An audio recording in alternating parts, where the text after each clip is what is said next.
Here's what it's about. We talked about a sincere planning, both in motive last time and in faithfulness this week. Now I'm saying you need to also have a sincere deference. Okay, I'll put it this way. Number 2, recall God's immutability when you plan. God is immutable. He's immutably good. He's benevolent. He's got a benevolent plan. He works all things together for good. It did not feel good when Job buried his 10 children, his 7 sons and 3 daughters. That didn't feel good. He didn't like it. He protests from chapter 4 to chapter 37. He protests. He wants God to tell him why. And in the end, he finds out that's the wrong question. And he covers his mouth and he says, who am I to answer back to God? And here's the point. God had a plan. And his plan was overarching. And James even highlights the plan. And that is, look at the example of Job. Look at the outworking of God's plan in Job's life. And Job becomes this paragon of encouragement to generations. And I mean a lot of generations, over 4,000 years, I assume, based on the time frame of that particular story. And all of that was God's plan.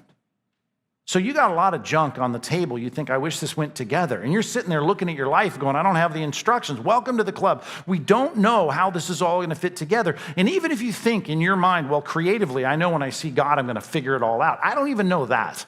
I can't promise you that. Maybe there's a little hope that God is going to show us how this all worked together for good. But you better trust that it will. And who knows? We certainly won't know. Sometimes we won't even know in this life why. And I don't think Job died knowing exactly why he went through everything he went through. But from heaven's perspective, even if we don't, I just want us to trust in the fact that God worked out his good purpose.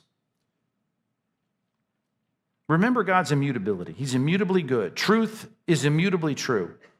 Our will always has to yield to his plans. That's what James 4 is all about. I'm not going to say I'm going to go to this city, I'm going to conduct business, I'm going to make a profit, I'm going to return. You ought to say, if the Lord wills, I will live and do this or that.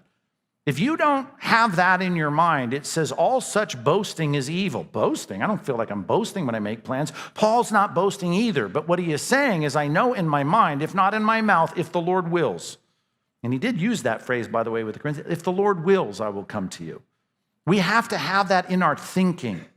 Because God's will, we have to be sincerely deferential toward.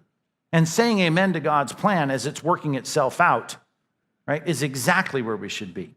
My goal is not to take steps backwards in my sanctification as I deal with the pile of stuff on the workbench of my life.